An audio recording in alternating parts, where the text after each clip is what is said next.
wine. Seeds of some plants like cotton, sycamore, dandelion and maple are light in weight and have either hair or wing-like structure, so they are easily carried away to other places by wind. Wind हम किसे कहते हैं? जो seeds of some plant जैसे cotton है, साइकेमोर है, ये आप लोग को डायग्राम दिखाई दे रही है. And maple are light in weight, have either hair. इसका जो स्ट्रक्चर होता है वो कैसे दिखता है? विंग जैसे दिखता है. नेक्स्ट है वाटर.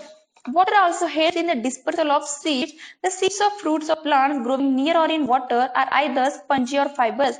आप लोगों ने जो seeds को disperse किया है, बस disperse करने के बाद उस plant की growth हो जाएगी क्या? नहीं, उसको भी food की जरूरत होती है. This enables them to float on water. For example, the lotus fruit has a spongy part and the coconut has a fibrous outer covering to enable them to float on water. वैसे example में क्या दिया हुआ है कि lotus fruit कैसे दिखता है, उसका पार्ट कैसा रहता है? स्पंजी, और कोकोनट का फाइबरस. नेक्स्ट है animals. Animals eat different fruits and throw their seeds here and there. These seeds germinate into new plants on getting appropriate condition for growth. वैसे एनिमल्स को डिफरेंट फ्रूट्स की जरूरत होती है. These seeds germinate into new plant on getting appropriate condition for growth. Bird eats some fruits and swallow their seeds. वैसे animal जैसे birds है, वो क्या करे? फ्रूट्स को ईट कर लेते हैं. ईट करने के बाद वही सीड्स कहाँ पे भी वो डिस्पर्स कर देते हैं. The undigested seeds then come out as it is in their faces and germinate into new plant. वैसे उसके क्या होती है? मीन्स वही उस सीड्स में से न्यू प्लांट क्या होता है? जर्मिनेट होता है. The neem seeds are dispersed by birds in this manner. वैसे क्या किए थे बर्ड्स ने? नीम के जो सीड्स है उसको क्या किए थे? डिस्पर्स किए थे. Some seeds have hooks, stiff hair, thorns or spines. They are caught in the hair of animals or in the wings of birds and reach distant places. Some seeds have, कुछ seeds कैसे दिखते हैं? Hooks जैसे, stiff hairs होते हैं, thorn और spines होते हैं. They are caught in the hair of animals. कुछ animals को hairs दिखते हैं, और in the wings of birds are reach distant places. Miss आप लोग जैसे जाते हो, आप लोग कुछ डिस्टेंस पे उनमें, जैसे यहाँ पे डिस्पर्स एनिमल दिया हुआ है, तो उसमें क्या लगे? कुछ हेयर्स है ना, स्टिफ हेयर्स है, स्पॉन्स और स्पाइंस है.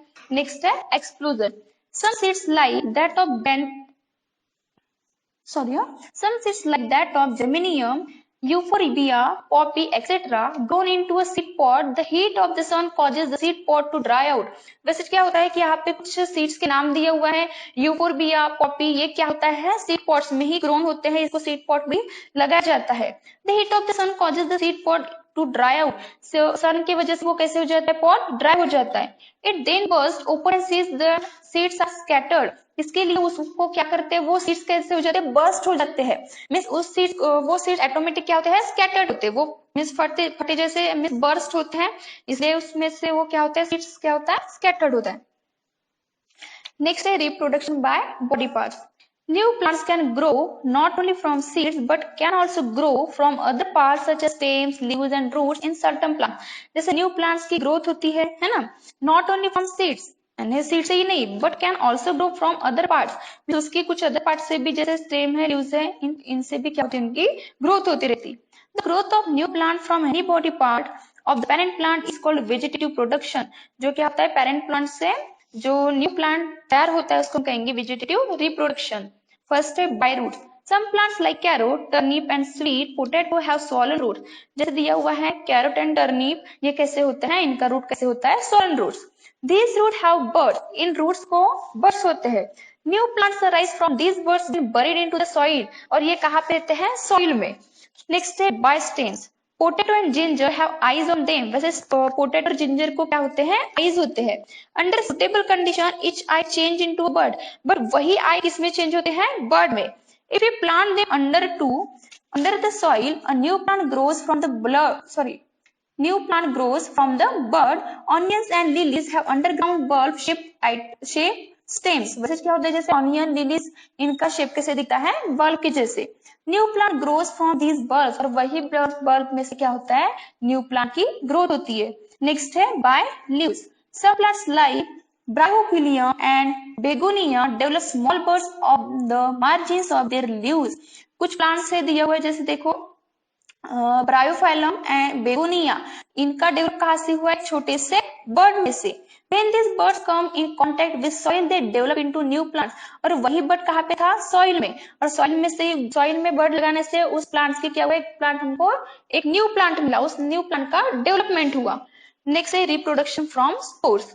Non-flowering plants like ferns, moss and mushrooms do not reproduce by seeds. जैसे नॉन फ्लावरिंग प्लांट्स हम किसे कहते हैं? मशरूम्स है। ये क्या करते हैं? सीड्स को रिप्रोड्यूस नहीं करते हैं। They reproduce from spores. सिर्फ रिप्रोड्यूस क्या करेंगे? Spores. The spores are small, round and light seed-like structure. और वही स्पोर्स कैसे होते हैं? स्मॉल। और उसका जो स्ट्रक्चर है वो कैसे दिखेगा आपको? राउंड जैसे। They are disperse easily in various direction to give rise to new plants. और यही क्या होता है? इसको आप लोग इजीली डिस्पर्स कर सकते हो। डिस्पर्स करने के बाद आप लोगों को एक न्यू प्लांट मिलेगा। ठीक है, आज हम यही रुकते स्टॉप होते हैं। आगे का आपका होमवर्क दिया जाएगा। होमवर्क है आपका, टिक द करेक्ट ऑप्शन रहेगा, fill in the blanks, true false. ठीक है, और आगे के आपको जो क्वेश्चन आंसर्स हैं वो आपको इमेजेस भेजे जाएंगे।